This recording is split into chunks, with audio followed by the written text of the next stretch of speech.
Dando la bienvenida a todas y a todos, a los que sé que estáis más o menos cerca de mi casa, de Barcelona, y a los que también sé que estáis pues a cientos de kilómetros, incluso alguno a miles de kilómetros. O sea que bienvenidos todos a esta conferencia en esta nueva modalidad. Y precisamente por ser nueva, pues bueno, yo no las tengo todas, pero en fin, cuento con la ayuda de Amaya, que se ha brindado a ayudarme, y espero que así podamos salir adelante. La charla durará aproximadamente 1 hora, es lo que tengo previsto, y después abriremos un turno de preguntas, pues durante 20-30 minutos. Esperaba tener configurado el chat, pero por un error de configuración, lo que pasa con los debuts, ¿no? Pues el chat no está configurado, de manera que no podéis escribir ni durante la reunión ni las preguntas, de manera que entonces, cuando acabemos, lo tendremos que hacer pues de manera más convencional. Tenéis una opción no sé dónde exactamente, donde estáis con los participantes, si no, Amaya, coges el micro y lo dices tú, donde hay una opción como de levantar la mano. Entonces hemos de hacer que quien tenga una pregunta que hacer pueda pedir tanda, por decirlo así, y entonces pues ya se le abrirá el micro para que pueda hacer la pregunta. ¿De acuerdo? Tendremos que organizarnos un poco entre todos, sé que somos muchos, pero bueno, ya digo que ha habido un error de configuración que no ha sido el único. Espero que por lo demás el resto de las cosas salgan bien. Mantendremos, como os he dicho, el micro cerrado para evitar ruidos de fondo no deseados. Y la conferencia la grabamos, de manera que, pues bueno, mañana o pasado recibiréis el enlace, pues por si queréis revisar alguna cosa o compartirla con otras personas. La conferencia se graba y se dejará colgada para que la podáis volver a escuchar, como digo, o compartir. Bueno, yo creo que podemos ir empezando, ¿no? Mirad, ¿de qué va esta conferencia? Aprendizajes en tiempos de pandemia. De lo que se trata es de que a lo largo de estos días yo he hecho una serie de reflexiones, he pensado en cosas como todos hemos hecho, y lo que voy a hacer ahora no es más que haberlas puesto en orden y compartirlas con todos vosotros.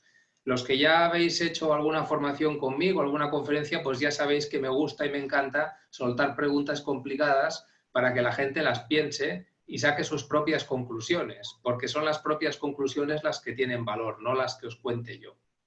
Pues eso es un poco lo que vamos a hacer. Se está hablando mucho todos estos días sobre el hecho de que va a haber un antes y un después, ¿no? De la pandemia, que la sociedad y el mundo cambiarán, que este aviso era necesario, que a partir de ahora vamos a ser mejores, más fuertes, más generosos, más solidarios, más ecológicos, en fin, que valoraremos más lo que tenemos, etcétera, etcétera. La verdad es que yo, respecto a todos estos mensajes, soy bastante escéptico, ¿no? Nos vienen de todas partes, los vemos en los medios, los vemos en la tele, los vemos en las redes, pero detrás de todo esto yo veo poca consistencia y, aparte de mucho marketing, como un deseo de que esto suceda, es decir, un deseo de que a partir de ahora realmente seamos mejores. Pero la cuestión no es si tú deseas que la humanidad sea mejor. La cuestión que deberías preguntarte es si, por razón de esta crisis, lo que tú estás viviendo, tú te planteas introducir algún cambio significativo en tu vida. Esto es lo que te debes preguntar, porque eso es lo que está en tu mano. ¿Tú realmente piensas que a raíz de todo lo que estás experimentando vas a hacer algún cambio significativo? ¿O tu aspiración es a que todo siga como antes? Y esta es otra pregunta, ¿no? Es decir, ¿qué significa para cada uno de nosotros que volvamos a la normalidad? Esto que también vamos oyendo, ¿no? ¿Qué es volver a la normalidad o a la nueva normalidad con las mascarillas y las distancias y todo esto? Claro, cuando yo oigo tanto lo de volver a la normalidad, temo que volver a la normalidad sea a lo mismo de antes. Entonces, si no se introduce en esa normalidad algún cambio realmente esencial, creo que toda esta experiencia habrá servido de poca cosa. Y habrá quedado todo más en una declaración de intenciones, ¿no? Entonces, a mí me sonaba al prepararlo en una frase de la novela El gato pardo, de Giuseppe de Lampedusa, es una novela, no sé si la habéis leído, que ocurre en Sicilia durante la revuelta garibaldina. Y hay un personaje, un aristócrata, que en un momento dado le dice a otro: si queremos que todo siga como está, es necesario que todo cambie. Fijaros que parece una contradicción, ¿no? Si queremos que todo siga como está, es necesario que todo cambie. Bueno, pues puede ser así, porque el sistema es como un tente tieso con una base enorme y con una capacidad tremenda para volver al punto de origen a pesar que le des un vuelco. Y tenemos un ejemplo muy reciente. Es decir, durante la crisis financiera del 2008, que fue brutal, pues había muchas personas, gurús, expertos, que decían: esto ya no será nunca lo mismo. El sistema económico va a cambiar. Vamos a llevar una economía mucho más social, mucho más ecológica, mucho más sostenible, porque este consumo desenfrenado no hay quien lo soporte.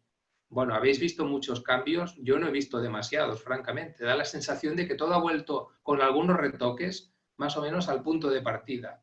Y lo que nos hemos de preguntar ahora es si nos va a suceder lo mismo. Si ahora hablamos mucho de que todo va a cambiar, pero dentro de unos años, pues igual ya no nos acordamos de todo esto que decíamos, ¿no? Es verdad que la crisis actual es completamente distinta y que es muy pronto para calibrar cuáles van a ser sus consecuencias en distintos ámbitos. Yo lo que sí creo es que la crisis va a actuar y actúa como detonante para que personas concretas se replanteen su vida, para que personas concretas modifiquen su orden de prioridades y pongan otras cosas en primer lugar que ahora no lo están. Y entonces sí, entonces modifiquen su manera de vivir y modifiquen su manera de relacionarse con los demás y con el sistema. Eso sí que pienso que va a suceder. Y lo que es un hecho es que si eso le sucede a un suficiente volumen de personas que hagan una suficiente masa crítica, puede ser que el sistema se vea obligado a cambiar alguna cosa. Pero el sistema no lo va a hacer por voluntad propia, porque el sistema no tiene alma ni corazón ni nada. El sistema es inflexible y se va a defender para que las cosas continúen como estaban, a pesar de que parezca que todo va a cambiar. Pero bueno, esto sirva de introducción para enmarcar de lo que vamos a hablar. Yo no voy a hablar de sociología porque no es lo mío. Y de lo que yo voy a hablar es de, como médico de paliativos que soy, qué oportunidades nos ofrece esta crisis para introducir cambios en nuestra manera de ver o de relacionarnos con la enfermedad amenazante y con la muerte. De eso es de lo que yo voy a hablar. Si somos capaces de ver un poco más allá, de no quedarnos solo en las cifras de contagiados y de muertos, y vamos un poco más allá, puede que cambiemos y puede que para siempre nuestra visión de cómo habría que acompañar a los enfermos y de cómo desearíamos que nos acompañen a nosotros cuando nos toque. Y puede que lo que hagamos en el futuro respecto a eso dependa de lo que ahora seamos capaces de integrar, ahora que estamos en crisis y ahora que estamos sensibilizados, porque luego el tiempo pasa muy deprisa. El gran impacto colectivo que ha causado la erupción del virus, en parte se ha debido pues, a la velocidad y a la forma en que ha sucedido todo, ¿no? Todo eso ha sido completamente nuevo. Nadie había vivido nada parecido porque lo más parecido ocurrió hace 100 años y no estábamos aquí, ninguno de nosotros. Esto ha generado el hecho de que sea una novedad y el hecho de que sea un peligro real, pues una sensación de angustia y de incertidumbre tremenda. La incertidumbre que está constantemente en boca de todos, la llevamos muy mal en general. Pero hay otros aspectos del impacto que son solo una novedad en apariencia. Se presentan como una novedad, pero no lo son. Son temas que ya estaban ahí, que ya estaban presentes, pero la sociedad de eso no quería saber nada. Hay una gran negación, hay un gran tabú, ya lo sabemos, no solo hacia la muerte, sino hacia el sufrimiento y hacia todo aquello que nos saca, que nos perturba nuestro statu quo de bienestar. Todo eso ha quedado en evidencia. El virus ha sido una especie de vendaval que se ha llevado el maquillaje, los disfraces y toda la parafernalia con la que tapamos cosas que normalmente no queremos que se vean, pero están ahí. Siempre han estado, lo que pasa es que ahora han quedado al descubierto. Pero, insisto, no son una novedad. La pandemia nos ha obligado a mirar hacia donde normalmente no queremos mirar. Sin embargo, podemos tener la percepción de que es nuevo. y no lo es. El miedo a morir ha parado el mundo, ha detenido el mundo, y esto no había pasado tampoco nunca. El miedo a morir se ha mostrado como la fuerza más poderosa, capaz de cambiar la cotidianidad de todo el planeta. ¿Qué pasa? Que habitualmente vemos la muerte como una cosa ajena, lejana, que no nos interpela, que hasta nos deja indiferente, que no va con nosotros, ¿no? Y de repente lo que ha pasado es que la muerte ha pasado a ser algo cercano, algo posible, algo real. Y entonces es cuando hemos entrado en pánico, ¿no? Podemos tener la falsa percepción de que con el COVID ha llegado la muerte. Pero eso es una percepción, no es una realidad, porque la muerte ya estaba ahí. Sin embargo, la sensación que se cuece es que es con el coronavirus que ha llegado la muerte. ¿Por qué? Pues porque como nos lo están retransmitiendo todos los días, pues es una información que nos genera esta sensación, ¿no? Y entonces tenemos la sensación de que ahora ha llegado esto, cuando consigamos esto que tanto les gusta decir, derrotar al virus, cuando tengamos la vacuna, etcétera, pues conseguiremos que se vaya lo que no queremos que esté aquí. Bueno, si pasa eso, volveremos a no haber aprendido nada, porque la realidad es otra. O sea, en un país como el nuestro, en España, mueren cada año, alrededor de cerca de 450.000 personas. 440.000 aproximadamente. Eso quiere decir que cada día mueren unas 1.200 personas. Imaginaros que cada día os desayunarais con la noticia de que ayer murieron en España 1.215 personas y al día siguiente os dijeran 1.223 y al día siguiente hoy 1.270. Fíjate tú, tendrías una sensación de amenaza permanente y no la tienes. Afortunadamente no nos lo dicen y no digo que eso es bueno, pero es para que veáis la diferencia de percepción. O que os dijeran cada día, ayer murieron 313 personas de cáncer y mañana 305 y pasado 340, que es más o menos una cifra, no me la he inventado, ¿eh? Bueno, pues eso daría una sensación que no es la que tenemos habitualmente, pero sí es la que tenemos ahora. Entonces, no digo esto para quitar importancia a lo que está pasando en absoluto, porque lo que está pasando es muy grave y las cifras son las que son, pero sí para contextualizarlo. Es decir, que esto está enmarcado en una realidad que también tenemos que ver, porque entonces la visión cambia una mica, ¿no? Si no, podemos valorar que esto es como algo que no debería estar ahí y que nos lo sacaremos de encima un día. Y entonces, bueno, pues ya digo, no es exactamente así, ¿no? Habitualmente nos refugiamos para pensar que eso no va con nosotros, pues bueno, en una serie de seguridades que a veces son imaginarias. También lo hemos hecho ahora. Es decir, mientras esto estaba en China, bueno, aquí no pasa nada. Cuando ya se acercó pues, a Italia, pues bueno, esto está ya más cerca. Cuando hay los primeros casos en España, piensas, bueno, pues a ver si a mi comunidad o a mi ciudad no llega. Y a la última barrera defensiva, pues fue pensar, pues bueno, como yo no tengo 80 años y no tengo ninguna enfermedad grave, pues a mí no me va a tocar. Hasta que al final hubo que admitir que eso no era así, que aquí todos éramos posibles candidatos, aunque unos tenían más probabilidades que otros. Por ejemplo, en mi caso, yo recuerdo perfectamente un día que escucho, cuando aquí apenas había casos, en Lombardía ha muerto un médico de 50 y pico años. Y yo entonces sentí, bueno, una convulsión, decir, oye, esto va en serio, porque me sentí identificado. Después han muerto muchos de médicos y de enfermeras, ¿no? Y de sanitarios y de todo. Pero esa identificación es la que te permite pensar que esto también va contigo. Bueno, pues esto debería ser uno de los aprendizajes, ¿no? Es decir, porque es nuevo que cualquiera puede ser afectado por el coronavirus, por tanto que cualquiera puede morir, no es nuevo.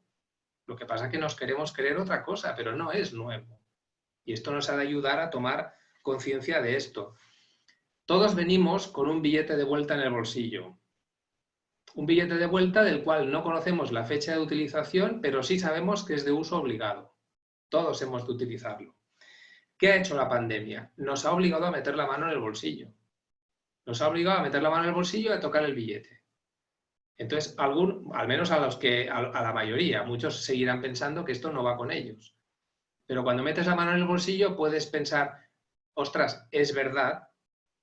O incluso algunos habrán pensado, ostras, no lo sabía. Bueno, pues sí, tú también llevas un billete, ¿no? Entonces, una pregunta que os quería trasladar. ¿Habéis hecho estos días la reflexión seria de qué pasaría si me toca a mí? Sobre todo en los momentos en que esto estaba más agudo, más o menos hace un mes, por ejemplo. El hecho de decir, ¿qué pasa si yo mañana me levanto con fiebre y pasado tengo que ir a urgencias y a los 2 días me bajan a la UBI y un día me dicen que me han de intubar y me han de sedar? ¿Cómo me sentiría yo? No en el sentido de si tendría miedo o no, evidentemente que todos, sino ¿cómo lo vería? Pensaría que, bueno, pues si ha llegado la hora, mi vida ha valido la pena. Pensaría que dejo atrás cosas de las que me siento orgulloso. Pensaría que ahora no, porque no he hecho nada de lo que quería hacer. ¿Qué pensaría? ¿Me sentiría preparado? ¿No me sentiría preparado? Insisto, esto no tiene nada que ver con si tienes miedo o no, o si te duele o no, que eso ya se da, por supuesto que sí. ¿Por qué tiene valor hacer el ejercicio ahora? Porque es más creíble. Porque la mayoría nos hemos sentido amenazados de verdad. Yo por lo menos me he sentido amenazado. Entonces es cuando te puedes poner en situación. Esto no es un ejercicio intelectual de quien piensa, bueno, voy a pensar qué pasaría si un día me dijera, no, ponte en situación de verdad, porque entonces es cuando tiene valor. Y este es un ejercicio que ahora, yo no sé si alguno lo ha hecho, yo desde luego lo he hecho, y os recomiendo que si no lo habéis hecho, lo hagáis. Aún estáis a tiempo, aunque la situación ahora no sea tan amenazante, pero creo que vale la pena. ¿Por qué? Porque en el momento en que introduces esa variable, la variable de darte cuenta de que es posible y de ponerte en situación, cambia la visión que tienes. Cambia la visión que tienes. Y no quiere decir que ahora vas a tener más miedo, porque el miedo ya lo tenemos servido igualmente. Pero sí que cambia la posibilidad, porque entre otras cosas estás admitiendo que no lo tienes todo bajo control, sino que esto puede pasar. Y puede pasar de verdad. Y ahí llegamos a otra de los puntos, ¿no? Es decir, una de las fantasías que tenemos en Occidente es que tenemos el control sobre nuestras vidas, de que podemos planificarla como si fuera una agenda, y esto no es verdad. Hemos convertido esto de morirse en una especie de accidente, una cosa que no debería suceder, ¿no? Si hacemos lo correcto, no debería suceder. De hecho, buscamos explicaciones. Esto que está pasando no debería haber ocurrido nunca. ¿Qué ha pasado? ¿Quién ha hecho algo mal? Porque hay que echarle la culpa a alguien, a algo. ¿Para qué? ¿Por qué? Porque esto no debería suceder, ¿no? Como dice la doctora Iona Heath, hablamos de muertes evitables, como si las muertes pudieran prevenirse en lugar de posponerse. Y esto realmente nos lo hemos creído. No concebimos la posibilidad de que la naturaleza y la vida lleven su propio ritmo. Nos creemos dueños y no somos dueños, como muchos somos usufructuarios, ¿no? Entonces, ¿qué hacemos? Nos rodeamos de toda una serie de normas, muchas de ellas procedentes del mundo médico, para tener la garantía de que si tú haces esto y haces lo otro y cumples lo de esto, de lo de más allá, y te revisas por aquí, te revisas por allá y no haces lo que está prohibido, todo va a ir bien. Y eso solo es una verdad a medias. Digamos que vas a tener más probabilidades de que vaya bien, pero no es una certeza, ¿no? Entonces, bueno, esto es lo mismo que están haciendo ahora. La gente está esperando que le digan normas. Habrá quien no, pero mucha gente sí. ¿Qué puedo hacer? ¿Qué no puedo hacer? ¿Hasta dónde puedo ir? ¿A qué hora puedo salir? ¿Puedo ir a ver a mi mamá? Es decir, bueno, ¿qué es esto? Bueno, pues necesito normas para que me digas qué he de hacer y qué no he de hacer para que no me pase nada. Es lo que necesitamos. Es decir, pretendemos eliminar del juego las cartas que no nos gustan. Es decir, no soportamos la incertidumbre, no soportamos esta sensación de inseguridad, no queremos sufrir nada, por tanto, lo que no me gusta lo elimino. Mirad, cuando a mí de niño mi abuelo me enseñaba a hacer solitarios con cartas y me decía, saca los 8 y 9, porque si los haces sin 8 y 9 salen más fácil. Y efectivamente los solitarios salían más fácil sin 8 y 9. Bueno, pues esto es lo que queremos hacer nosotros. Nosotros queremos vivir sacando la carta de la enfermedad, la carta del sufrimiento, la carta de la dependencia y la de la muerte, por supuesto. Con estas no juego, yo solo juego con las buenas. Bueno, pues no va así la cosa. Es decir, hemos de admitir que sucede lo que no está previsto, que hay contingencias y que ocurren cosas que no podíamos prever de ninguna manera, ¿no? ¿Quién iba a imaginar que iba a pasar esto que está pasando, ¿no? Por mucho que te empeñes, todo no está bajo tu control. Y admitir eso debería ser otro de los aprendizajes. Y no es fácil porque requiere humildad como especie y de eso tenemos muy poca. Si tú admites que no tienes el control, es cuando te puedes dejar ir para vivir. Es aquella frase, ¿no?, de decir, no te preocupes demasiado ni quemes demasiadas energías en aquello que no depende de ti. El problema es que nos hemos pensado que nuestra vida depende todo de nosotros y no es verdad. Entonces, si tú admites que hay una parte que no depende de ti, pues tal vez puedes vivir un poco más despreocupado, ¿no? Y vivir un poco más, en lugar de estar pendiente de no perder lo que no quieres perder, pues de vivir lo que la vida te ofrece en cada momento. Está claro que las medidas de prevención y de seguridad son necesarias, por supuesto. Nos han de ayudar y nos han de ayudar ahora y nos van a ayudar en las próximas semanas y meses. Pero si se convierten en una jaula, en una cárcel, y no lo digo solo por lo de ahora, entonces, ¿qué sentido tiene eso? ¿Qué sentido tiene eso? ¿El único objetivo es no morirse? ¿Qué sentido tiene o puede tener la vida de nuestros mayores tal como la estamos diseñando y llevan ya 2 meses encerraditos? ¿Hasta cuándo vamos a tenerlos así? Solo para que sigan vivos. Algunos lo están llevando muy bien y otros hasta lo deben preferir porque tienen miedo, pero a otros los está destruyendo. Bueno, es el choque entre el control y la seguridad por un lado y el asumir que no tienes el control y de que eres finito por el otro. Y este choque hace mucho que está servido con la gente mayor, pero ahora es una exageración y no solo es con la gente mayor, sino con todos, porque todos vamos a tener que tomar decisiones al respecto. Otro punto que quiero tocar ahora, el de la pandemia nos ha puesto traumáticamente en contacto con nuestra vulnerabilidad. Resulta que soy vulnerable. Anda, no lo sabía. Bueno, lo has sido siempre. Es decir, este ser humano que ha traspasado las fronteras del progreso científico, tecnológico, que se considera con un poder tremendo y que hasta habla de la inmortalidad, que a mí me entra la risa, bueno, pues este ser humano tan fatuo él resulta que está arrinconado y humillado por una cadena de ARN que no llega ni a la categoría de célula y que ha puesto de rodillas a toda esa humanidad. Por tanto, bueno, a lo mejor no hay que chulear tanto. Es decir, no somos tan poca cosa, no es aquello de los tanatorios, ¿no? Del no somos nada, somos algo más que nada, pero no somos tanto. No somos tanto. Somos vulnerables y siempre lo hemos sido. Lo que pasa es que algunos ahora nos damos más cuenta de que lo somos. Claro, de la vulnerabilidad no queremos saber nada, no nos gusta.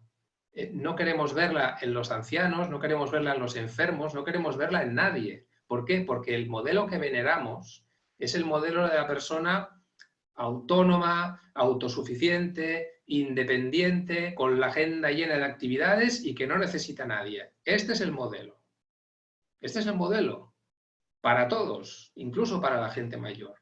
Si no cumples ese modelo, parece que ya no eres nadie. Entonces, la vulnerabilidad es: ya no estoy en esta categoría, ya soy débil, ya soy frágil, pero la vulnerabilidad lo que no te hace más débil, te hace más humano, que es lo que eres. Te hace más humano, porque no es que te sientas vulnerable, es que lo eres. Entonces, la vulnerabilidad nos hace más humanos y nos iguala.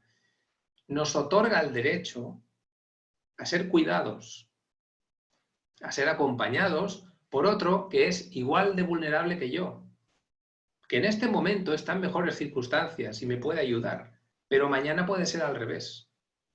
Y esta es la ventaja que tiene, y es una de las cosas que está pasando ahora. Es decir, hay un movimiento de solidaridad que tiene que ver mucho con el sentir que esto es para todos.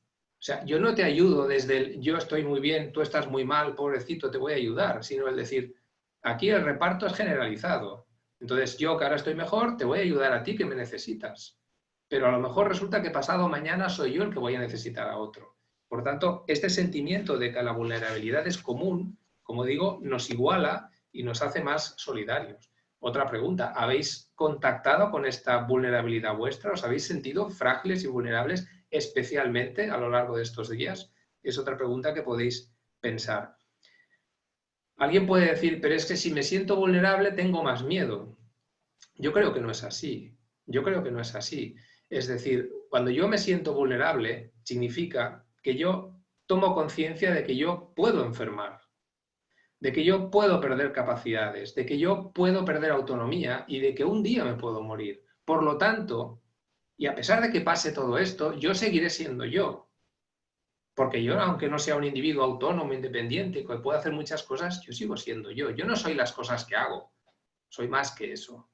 Entonces, como sé que todo eso un día lo puedo perder, pues ahora lo voy a vivir. Lo voy a vivir más intensamente. ¿Por qué? Porque sé que lo puedo perder. Seguro que cuando ahora podáis salir a tomar unas cervezas, unas copas o compartir una comida con amigos o con la familia, lo vais a disfrutar mucho, más que hace 6 meses. ¿Por qué? Porque sabéis que lo podéis perder. Y porque vete a saber si dentro de 3 meses nos vuelven a confinar. Por tanto, lo voy a aprovechar. Pues es lo mismo. Quien vive la vida pensando que lo que tiene lo puede perder, lo va a vivir más intensamente. El problema nuestro es que como nos creemos, que como vivimos como inmortales, malgastamos los días porque, bueno, porque vamos poniendo uno detrás de otro, ¿no? O sea que el sentirte vulnerable puede ser muy útil para vivir de manera mucho más intensa. Ha salido el miedo varias veces, ¿no? El miedo a este que ha detenido el mundo. A ver, el miedo tiene su función y tiene su utilidad. Es un mecanismo que nos pone en alerta y nos activa y nos ayuda a salir de atolladeros, ¿no? Siempre y cuando no nos paralice. Entonces, el miedo es un mecanismo eficaz cuando se hace un buen uso, pero no cuando se hace un abuso. El problema es que en nuestra sociedad se hace un abuso de él, porque se instrumentaliza con fines, pues, de lo más perversos, por decir algo. Cuando se abusa de algo así, ¿qué pasa? Que pierde su valor. Pierde su valor. La tentación es grande porque el miedo es una fuerza muy poderosa con la cual movilizas como quieres a la gente. Entonces, claro, se utiliza el miedo pues para todo, para vender cosas, para subir audiencias, para hundir negocios, para levantar otros o hasta para ganar unas elecciones. Sirve para todo. Pero claro, todos esos miedos con los que juegan con nosotros, ¿qué poder tienen sobre mí? El que yo le conceda, la credibilidad que yo le conceda a ese miedo. Y el tema ahora va a estar sobre la mesa, ¿no? Es decir, la verdad, esta vez ha quedado en evidencia que sí, por una vez había motivos reales para tener miedo, porque esto era muy peligroso y así se ha mostrado, ¿no? Claro, nos mienten tanto y nos siguen mintiendo que es normal que no nos los creamos, ¿no? La instrumentalización del miedo que se hace desde muchos frentes hace que pierda su función de poner sobre aviso, porque no podemos estar permanentemente sobre aviso. Si damos credibilidad a todas las amenazas con las que nos cargan a diario, y no solo me refiero al coronavirus, al final estás más pendiente de acallar las amenazas que de otra cosa. Y entre acallar amenazas y cumplir obligaciones se te va la vida. Bueno, pues hemos de planteárnoslo. Es decir, vivimos en una sociedad que es una de las más seguras de la historia y sin embargo tenemos la sensación de estar constantemente amenazados, ¿no?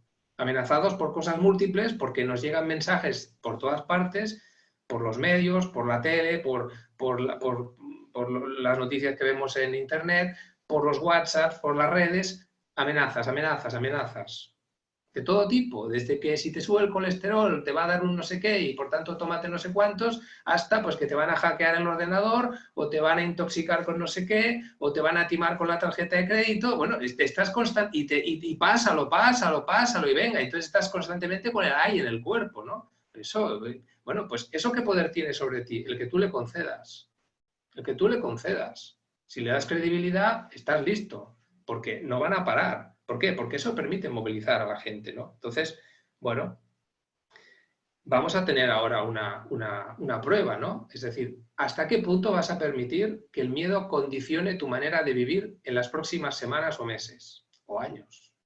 ¿Hasta qué punto? Porque eso es una decisión tuya. ¿Hasta qué punto lo vas a permitir? ¿El miedo a contagiarnos va a limitarnos hasta dónde? ¿Hasta dónde te va a limitar a ti? ¿De verdad vamos a escatimar toda muestra de afecto a nuestros mayores durante ni se sabe cuánto? ¿Hasta que nos den permiso? ¿De verdad? ¿De verdad? ¿Va a ser sospechosa toda persona que se acerque a nosotros a menos de 1,5 metros? ¿Vamos a exigir certificados de inmunidad para que la gente entre en nuestra casa o en nuestra tienda o nuestro negocio? Bueno, no son bobadas. Hasta ahora ha sido lo fácil, todos en casa y punto. Pero ahora va a venir, bueno, ese equilibrio en el que vamos a tener que manejar incertidumbre todos. Porque si esperáis que os den unas normas claras, también podéis esperaros sentados. O sea, en fin, cada uno va a tener que tomar sus decisiones y llegar a sus propias conclusiones. Por tanto, independientemente de lo que digan las autoridades, lo que el miedo haga depende de ti, depende de lo que haya en tu mente. Tú eres el que vas a decidir. ¿Qué le vas a ceder? ¿Qué parte de control le vas a ceder, ¿no? Vamos a tener miedo. Yo no estoy diciendo que no hay que tener miedo. Hay que ser responsable. Vamos a tener que guardar una serie de medidas como acto responsable hacia nosotros y hacia los demás. Pero va a haber que poner límites a eso. Vamos a tener que poner límites. ¿Qué haces tú con tu miedo? Entonces, eso, como digo, es una decisión. Si te dejas llevar por la inercia, te arrastrará el miedo colectivo. Entonces, ¿tú qué vas a querer hacer? Tú tienes dos opciones. O permites que el miedo vaya en tu barco, porque es un tripulante no deseado, pero que estás obligado a llevar, pero el barco lo llevas tú, o le das el timón al miedo y que te lleve donde quiera, y tú te refugias en la cabina y ya está. Tienes esas dos opciones. Bueno, yo creo que eso es otro elemento que tenemos que pensar, porque está ahí. Está ahí. En cuanto empiecen las medidas de desconfinamiento, o algunos ya las han empezado, pues vamos a tener que tomar decisiones. Otro punto. Hay una expresión que he escuchado estos días que me ha llamado la atención. No ha dejado de chocarme, ¿no? Estamos acostumbrados a que cuando muere una persona joven o un niño, escuchamos, ¿no?, aquello de que vaya injusticia. O de que cuando muere un adulto que consideramos que no tiene los suficientes años como para morirse, pues decimos, no le tocaba. Bueno, a mí no me gusta ni una ni otra. Pero bueno, no me refiero a esto.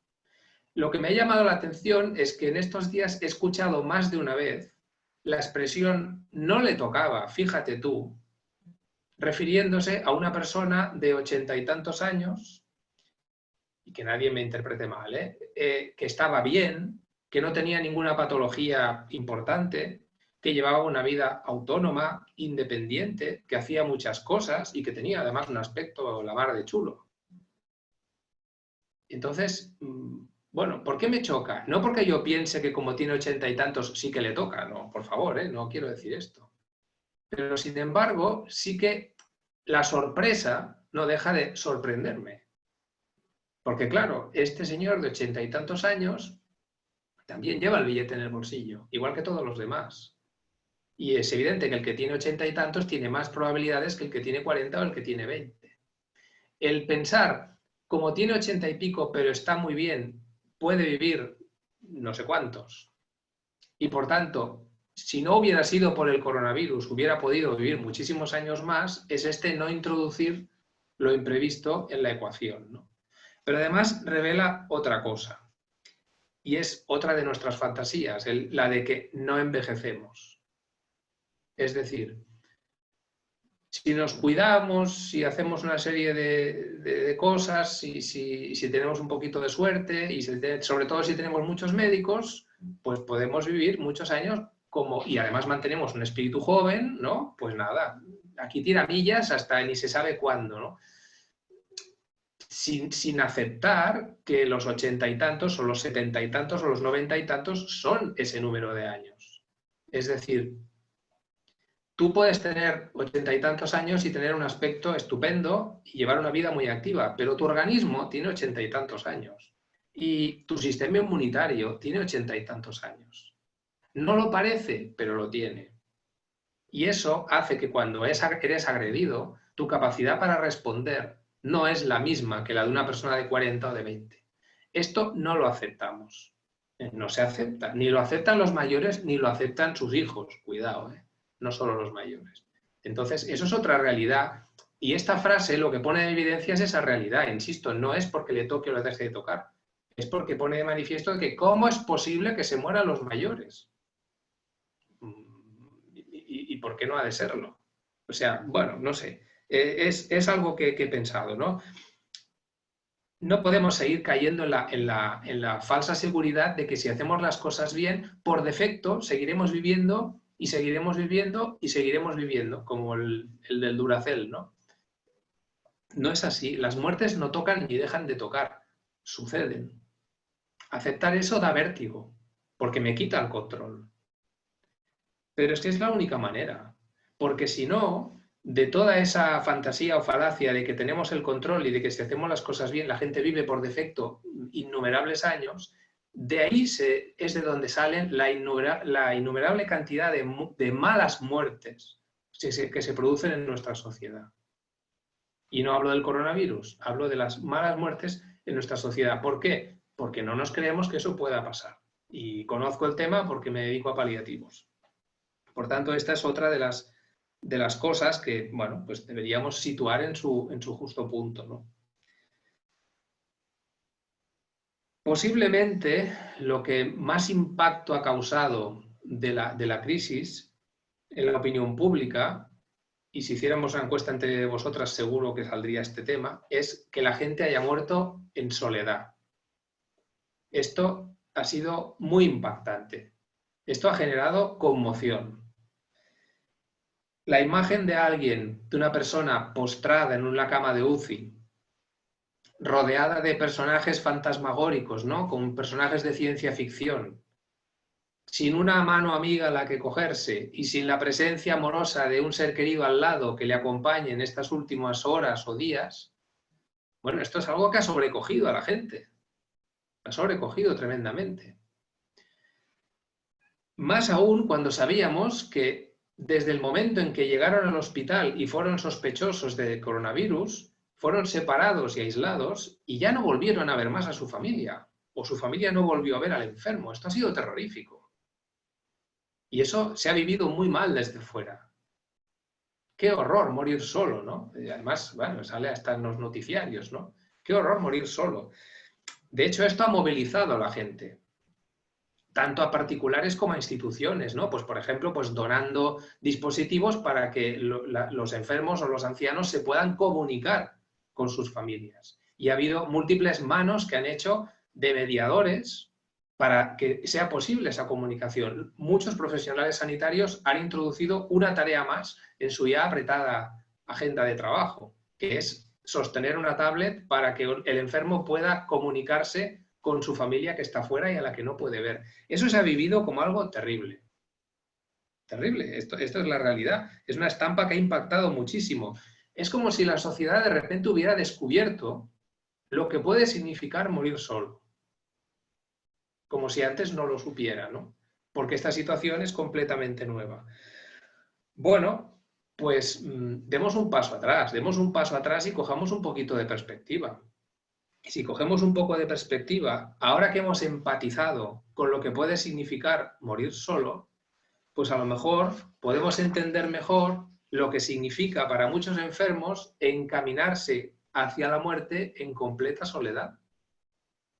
Porque se tienen que enfrentar a otros confinamientos, que no son de quedarse en casa encerrado, a otras restricciones, que no son lo del 1,5 metros, y a otras medidas de seguridad, que no son la mascarilla y los guantes, pero que al final acaban produciendo el mismo efecto, aislar al enfermo.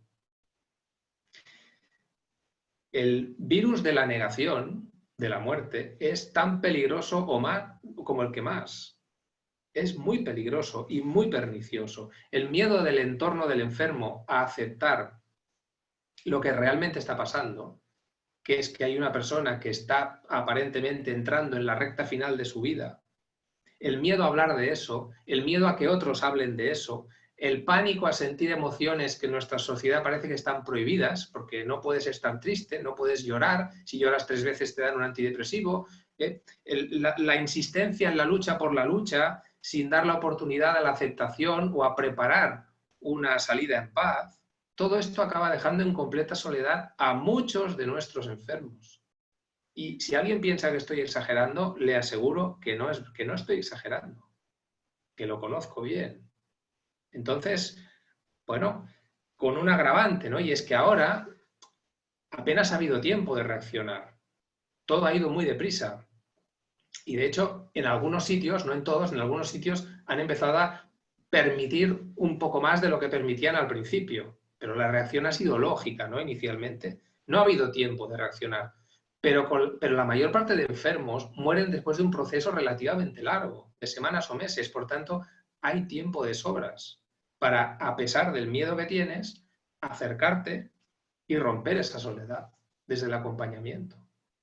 Porque la soledad es la soledad. Entonces, igual que no se discute para nada todo lo que se ha hecho para paliar la soledad de estos enfermos aislados por el coronavirus y se han visto como actos de gran humanidad y generosidad los que, pues por esto, ¿no? Por ejemplo, pues lo de los dispositivos, etcétera. Sin embargo, sí que se discute hacer lo mismo con todos esos enfermos que vemos a lo largo del año en proceso de morir, pero como el entorno tiene demasiado miedo, pues todos prefieren autoengañarse conforme aquí no pasa nada y todo irá bien, ¿no? Bueno, pues sería un aprendizaje, ¿no? Es decir, ¿por qué no lo hacemos siempre? La soledad es la soledad. Es igual la soledad irruptiva que va tan deprisa como ahora, como la soledad que lleva un paso más lento. Lo que pasa es que, claro, exige algo más de nosotros, ¿no? No es lo mismo que en un momento dado yo conecte con esa soledad de los enfermos aislados, me meta en internet, compre en una plataforma 5 tablets y las haga llegar a la residencia de mi barrio para que los ancianos se puedan comunicar y despedir de sus familiares, a el hecho de acompañar a un familiar o a un amigo que parece que la cosa no va bien, porque eso exige de mí más. Exige de mí más. Lo otro es un ramalazo de emotividad y ya está. Pero lo otro exige que yo vaya más allá. ¿Por qué? Porque tengo que madurar, porque tengo que ser capaz de superar mi propio miedo para estar al lado del otro y que el otro no esté solo. Bueno, pues yo creo que sería un gran aprendizaje y deberíamos acordarnos durante mucho tiempo de lo que significa que los enfermos estén solos. Yo con este tema he tenido siempre mucha manía. De hecho, la primera novela que escribí justamente iba sobre esto. Y ligado a este sentimiento de soledad, hay otro tema que también ha impactado muchísimo, y es el de la no despedida. O sea, si hay dos imágenes que reflejan la crueldad de la pandemia, han sido la muerte en soledad sin posibilidad de despedida, aparte de las pérdidas y de muchas otras cosas. Pero esto ha sido la característica más cruel, ¿no? Probablemente. Todos conocemos casos de personas, todos conocemos casos de personas, no solo de personas que han muerto, sino de personas que han muerto y no han podido ver a sus hijos o a su pareja o a quien sea. Yo tengo más de un conocido, tengo algún amigo íntimo que no ha podido ver a su madre en las últimas semanas y al final un día le han llamado y le han dicho que se acabó. Esto se ha vivido muy mal, con toda la razón del mundo, ¿no? Qué horror, o sea, no poder despedirte, no poder... Un desastre. Y además, por si no fuera suficiente, tampoco se ha podido recurrir a esos ritos funerarios que, aunque los que tenemos pues son los que son, tienen su función. Y ni eso. Es decir, a esa madre a la que no has visto desde hace 4 semanas o 5, pues un día te has tenido que conformar con que te entreguen una urna, ¿no? Bueno, esto desde fuera se ha conectado con eso claramente y la gente ha empatizado con esto como algo terrorífico, ¿no? Incluso nos hemos querido acercar a personas que lo han sufrido porque pensamos, bueno, tenemos muy claro que su duelo va a ser muy complicado, porque no han podido hacer todo este ritual de despedida que es tan necesario, ¿no? La imagen de un enfermo que además de estar solo se le niega este último adiós, pues bueno, como digo, ha causado un gran impacto. Bueno, pues vuelvo a decir lo mismo de antes, vamos a dar otro paso atrás y vamos a volver a coger un poco de perspectiva. Entonces, si consideramos tan fundamental la despedida ahora y nos conmueve y nos entristece que un enfermo no se haya podido despedir de la familia y sobre todo al revés, que la familia no se haya podido despedir de él o de ella, tengamos en cuenta que estas despedidas que ahora echamos de menos también son esquivadas y son negadas a multitud de enfermos que no mueren de coronavirus. Y esto es así. ¿Qué significa una despedida? Que alguien se va. Yo no me despido de ti si no te vas. Si te voy a ver en 5 minutos, no me despido. La despedida significa que alguien se va o que algo termina.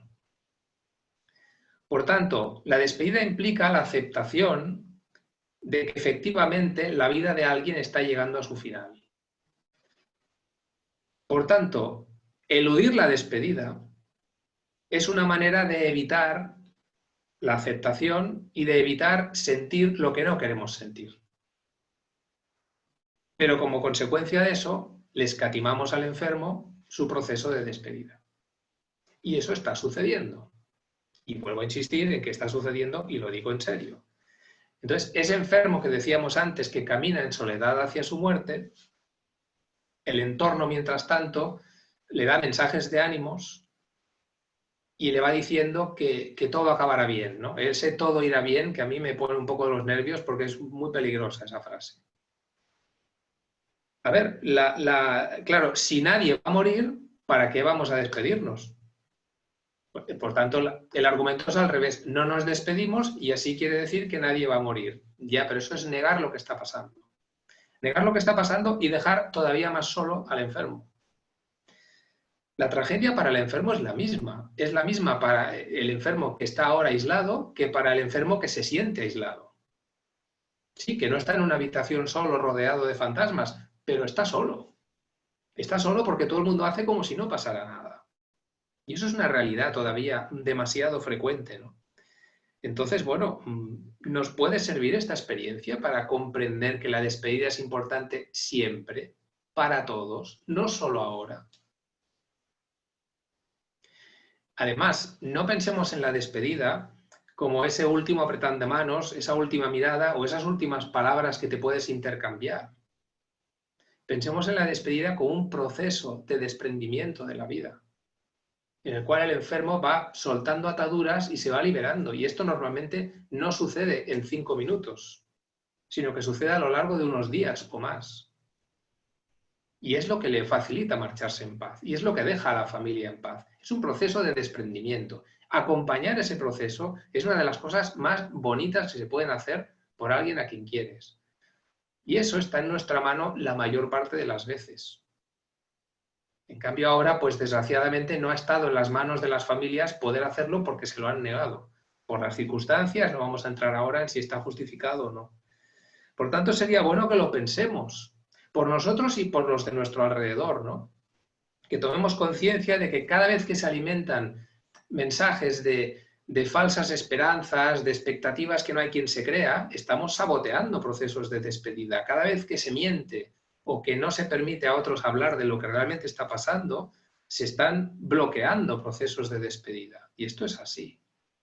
Pensemos otra cosa, ¿no? Por ejemplo, la muerte súbita, esa muerte en la que te quedas, ¡pam!, seco, ¿no? No te enteras de nada. Es el tipo de muerte que mucha gente desea. A mí que me dé algo y que no, pim, pam, se acabó, no quiero enterarme de nada. Estupendo. Ahí no hay despedida que valga. Los que se queden, de despedida nada.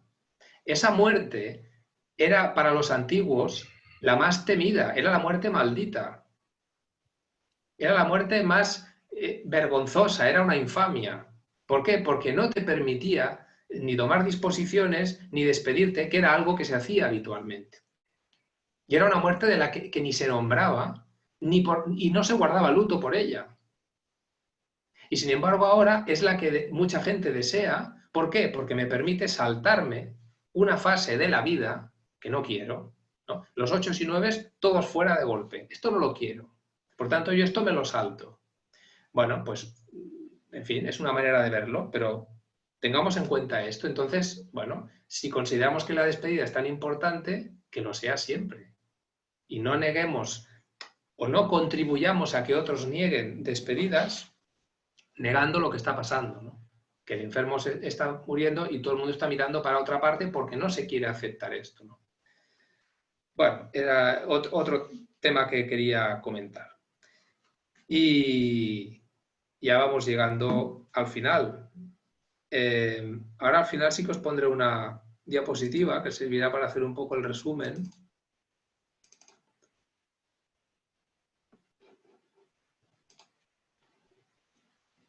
Vale.